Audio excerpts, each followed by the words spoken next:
तर चतुर्मासानिमित्त आज आपल्या शहरामध्ये औरंगाबाद शहरामध्ये भव्य कार्यक्रमाचं आयोजन करण्यात आलेलं आहे. काय संदेश देणार आपण जनतेला? एक अशा महापुरुषाच्या 100व्या जन्मदिवसानिमित्त हा सोहळा चालू आहे. ज्या महापुरुषाने धर्मश्रद्धेला प्रबोधनाचा आयाम दिला, रूढी परंपरा आणि संप्रदायाच्या संकीर्णतेमधून धर्माला मुक्त करून संघाच्या विशाल आकाशामध्ये धर्मसाम्राज्य उभारलं, ज्यांनी क्रियाकांडापेक्षा सुद्धा जीवनातल्या परिवर्तनाला अधिक महत्त्व दिलं आणि मानव सेवा, शिक्षा, आरोग्य ह्या सगळ्या मानव कल्याणाच्या गोष्टीकडे फार दक्षतेने लक्ष दिलं.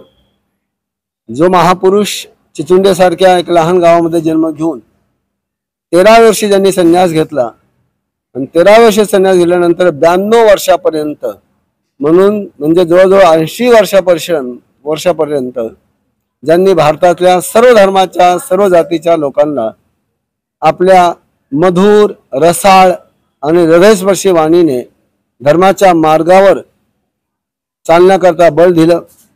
कोणत्याही प्रकारचं मनामध्ये किंतु परंतु न बाळगता कोण हिंदू, कोण मुस्लिम, कोण ख्रिश्चन, कोण मराठा, कोण जैन, फक्त त्यांच्यामध्ये असलेल्या आत्म्याला पाहिलं, माणसाला पाहिलं आणि माणसातल्या माणुसकीला जागवण्याकरता ज्यांनी निरंतर प्रेरणा दिली. त्यांच्याकडे मुसलमान यायचा तर त्याला ते नमाजाची प्रेरणा द्यायचे, ब्राह्मण यायचा त्याला ते संध्याची प्रेरणा द्यायचे, बौद्ध आला तर त्याला संघ सरलम पौजमाची प्रेरणा द्यायचे. जो ज्या परंपरा नेईल त्या परंपराने त्यांनी धर्माची आराधना करावी. त्यांची अशी श्रद्धा होती की कोणत्याही धर्माचा माणूस हा खऱ्या अर्थाने त्या धर्माचा झाला तर तो माणूस बनू शकतो. म्हणून एक अशा महापुरुषाचा 100व्या जन्मोत्सवानिमित्त संभाजीनगरमध्ये एक देशभरातल्या त्यांच्या भक्तांची मांदियाळी जमत आहे. देश विदेशातून त्यांच्या जन्मदिवसानिमित्त 8 दिवसाचा निरंकार उपवास करणारे 1000-1200च्या वर तपस्वी लोक इथे एकत्रित होत आहेत.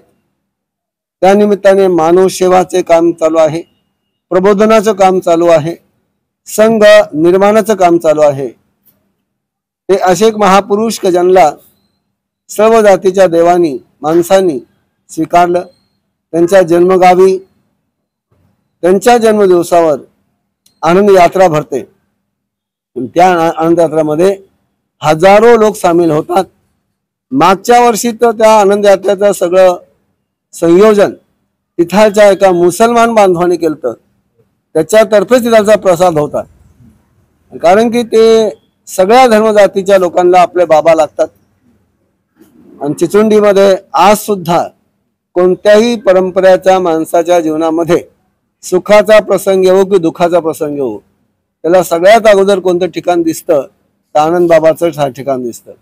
आणि अशा ह्या त्यांच्या जन्मदिवसाच्या निमित्ताने एकच भावना आहे मनामध्ये की जसं त्यांचं जीवन, जसं त्यांचं नाव, तशीच अनुभूती सगळ्याला येवो. धर्माच्या मार्गावर, माणुसकीच्या मार्गावर, मानवतेच्या मार्गावर सगळ्यांनी चालवं हीच अंतरातली इच्छा आहे. तर शेवटचा प्रश्न असा आहे, सर्व धर्माचे धर्मगुरू आपण एकाच व्यासपीठावर बोलवले आहे, काय संदेश देणार? ह्या माध्यमातून आमचा एकच संदेश आहे की तुम्ही परंपराकडे पाहू नका, तर प्रत्येक धर्म परंपरेमध्ये जे सार्वकालिक सार्वभौमिक मानवीय मूल्य आहेत त्या मूल्याची जोपासना, त्या मूल्याची घोषणा आम्ही एक स्वराने करत आहोत. आणि सर्व मानवजातीने एका स्वराने मानव धर्मामध्ये सामील व्हावं. कारण की आता तुम्हाला माहीतच आहे, स्वार्थाकरता समाजामध्ये फूट पाडण्याचे प्रकार वाढलेले आहेत. आणि अशा वेळेस धर्मच एक मार्ग आहे की ज्याच्या माध्यमाने मनुष्य मनुष्याशी जोडला जाऊ शकतो. बाकी सत्ता असो की राजनीती असो की अजून कोणती नीती असो, ती माणसाला माणसाच्या विरोधातच उभी करायला लागलेली आहे. आणि अशा वेळेस सर्व धर्म परंपराचे संत एकाच व्यासपीठावरून ज्या सांगतील की धर्म हा माणसाला माणसाशी जोडण्याकरता आहे.